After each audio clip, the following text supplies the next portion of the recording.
ये कहानी है एक ऐसे शैतान की जिसे लोगों ने देवी का रूप समझा और जब इसकी असलियत बाहर आई तो हर कोई शॉक हो गया। ये कहानी है इंडिया की first lady serial killer KD Kempamma की, जिसे लोग आज साइनाइड मल्लिका के नाम से जानते हैं।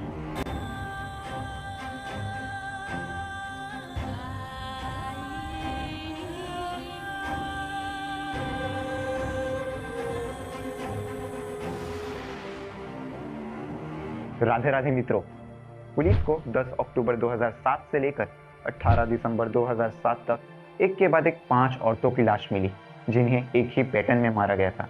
सभी को मंदिर के बाहर साइनाइड देकर मारा गया था। और इसके एक साल बाद 2008 में पुलिस को एक टिप मिलती है कि एक जयम्मा नाम की औरत बहुत सारा चोरी का सोना बेचकर बस स्टैंड पे खड़ी है। और जब पुलिस वहां पहुंचती है तो पुलिस ने देखा कि वो जयम्मा नहीं, केडी केम्पम्मा थी, जिसने अपना नाम बदलकर जयम्मा रखा था। केडी केम्पम्मा ने एक के बाद एक 5 औरतों को मारा था। और उन 5 औरतों को मारने का कारण जब केडी केम्पम्मा ने पुलिस को बताया तो पुलिस हैरान हो गई, क्योंकि ये कारण आधे से ज़्यादा भारतीयों की कहानी थी।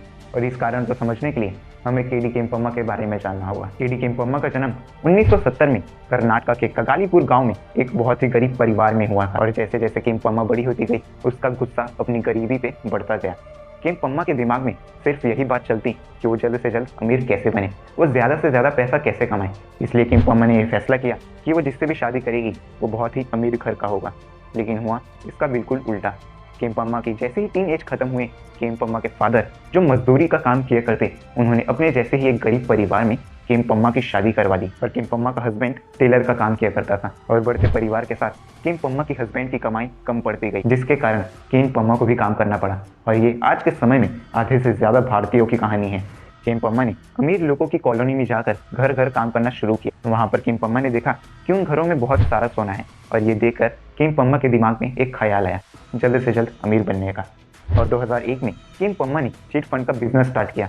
और जैसे ही उस चिट फंड में ज़्यादा पैसा आने लगे तो केम्पम्मा वो सारा पैसा लेकर फरार हो गई। और साथ ही केम्पम्मा ने जिस घर में वो काम किया करती थी उस घर से कुछ ज़्यादा ही सोना चुरा लिया था, जिसकी भनक उस घर के मालिक को लग गई थी।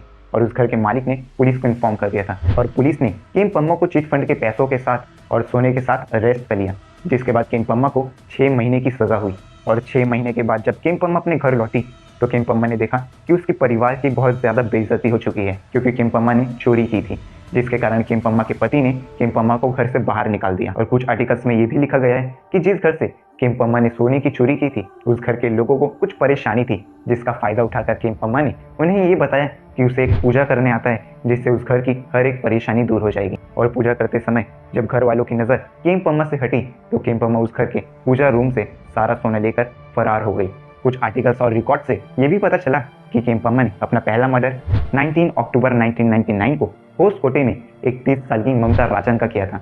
ममता राजन जब मंदिर में पूजा कर रही थी तो केम्पम्मा ने उसका मर्डर करके उसका सारा सोना लेकर वहां से फरार हो गई। लेकिन पुलिस को इस केस में केम्पम्मा के खिलाफ कोई भी सबूत नहीं मिला, जिसके कारण केम्पम्मा कभी अरेस्ट ही नहीं हुई। और साल 2001 से 2006 तक जब केम्पम्मा को घर से बाहर निकाल दिया गया था तो वो अपने गांव से दूर आकर कुछ छोटे मोटे काम करने शुरू किए, जिसमें से एक काम था सोनार के दुकान में सोने की साफ सफाई करना। यहाँ पर काम करते करते केम्पम्मा को साइनाइड केमिकल के बारे में जानने के लिए मिला। साइनाइड केमिकल सोने को एक्सट्रैक्ट करने के लिए यूज़ किया जाता है और इसका थोड़ा सा भी ज़्यादा डोज किसी इंसान को मारने के लिए काफ़ी है। केम्पम्मा ने एक घर में कुक का काम करते करते उस घर की नौकरानी मानी से दोस्ती कर ली थी।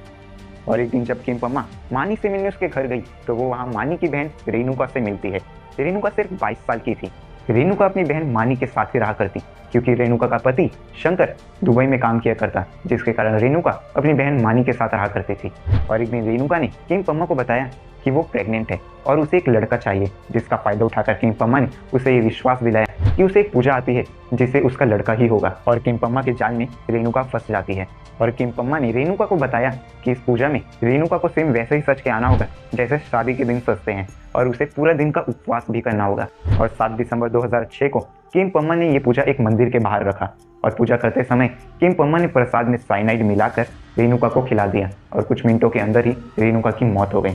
और रेणुका का सारा सोना लेकर केम्पम्मा वहां से भाग निकली। रेणुका के गायब होने के बाद रेणुका की बहन मानी ने सबसे पहला शक किम पम्मा में जताया और 29 दिसंबर 2006 को जब रेणुका का हस्बैंड शंकर दुबई से लौटा तो उसने रेणुका की मिसिंग कंप्लेंट दर्ज करवाई। लेकिन पुलिस को इस केस में भी किम पम्मा के खिलाफ कोई भी सबूत नहीं मिलता और इसके कुछ महीने बाद 10 अक्टूबर 2007 से लेकर 18 दिसंबर 2007 तक पुलिस को एक के बाद एक 5 औरतों की लाश मिली, जिन्हें सेम उसी पैटर्न में मारा गया था जैसे रेणुका को मारा गया था। इन 5 औरतों में से सबसे पहली जिसकी लाश मिली थी वो थी सांतूर की 52 वर्ष की एलिजाबेथ। एलिजाबेथ हर रोज मंदिर में पूजा करने जाया करती क्योंकि एलिजाबेथ की ग्रैंड डॉटर कुछ महीने से मिसिंग थी और ये सब किम पम्मा ने देख लिया था।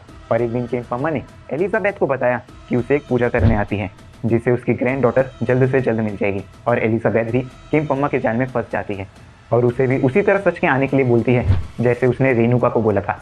और पूजा करते समय किम पम्मा ने प्रसाद में साइनाइड मिलाकर एलिजाबेथ को भी मार दिया और इसी पैटर्न में किम पम्मा ने बाकी औरतों को भी मारा था, जिसमें से पहली थी एलिजाबेथ, दूसरी थी यशोधमा, तीसरी थी मुनियम्मा, चौथी थी पीलम्मा और पांचवी थी नागवेनी।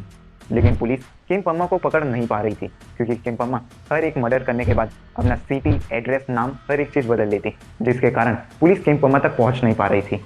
किम पम्मा ने जितनी भी सोने की ज्वेलरीज मर्डर करके चोरी की थी उसमें से आधे से ज़्यादा ज्वेलरीज की फोटोज पुलिस ने अखबार में छपवाई थी और इसी के कारण 31 दिसंबर 2008 को किम पम्मा जब अपना नाम जयम्मा बताकर एक ज्वेलरी शॉप में वो सारा चोरी का सोना बेचने गई तो ज्वेलरी शॉप के ओनर ने वो सारी ज्वेलरीज की फोटोज अखबार में देखी थी और ज्वेलरी शॉप के ओनर ने तुरंत ही पुलिस को इन्फॉर्म कर दिया। और जब किम पम्मा सारा सोना बेचकर बस स्टैंड पे खड़ी थी तो पुलिस ने किम पम्मा को अरेस्ट कर लिया। और पुलिस ने जब किम पम्मा को पूछा कि उन सभी औरतों को उसने मारा है या नहीं तो किम पम्मा ने ये तुरंत ही कबूल कर लिया कि उसने इन सबको मारा है। किम पम्मा के अरेस्ट होने के पहले पुलिस के पास ऐसे बहुत सारे केस आए जिन्हें सेम पैटर्न में मारा गया था जैसे किम पम्मा ने रेणुका और बाकी सब औरतों को मारा था। और इसके बारे में जब किम पम्मा को पूछा गया तो किम पम्मा ने कुछ भी जवाब नहीं दिया। इसका मतलब ये साफ था कि इन सब का मर्डर भी किम पम्मा ने ही किया था। और साल 2010 में कोर्ट ने किम पम्मा को डेथ सेंटेंस सुनाई थी और किम पम्मा को साइनाइड मल्लिका का नाम दिया था क्योंकि किम पम्मा ने जितने भी औरतों को मारा था उन सभी को साइनाइड देकर मारा था और किसी एक औरत को मारते हुए उसने अपना नाम मल्लिका बताया था। और इसी के 2 साल बाद यानी 2012 में कोर्ट ने डेथ सेंटेंस हटाकर किम पम्मा को उम्र कैद की सज़ा सुनाई।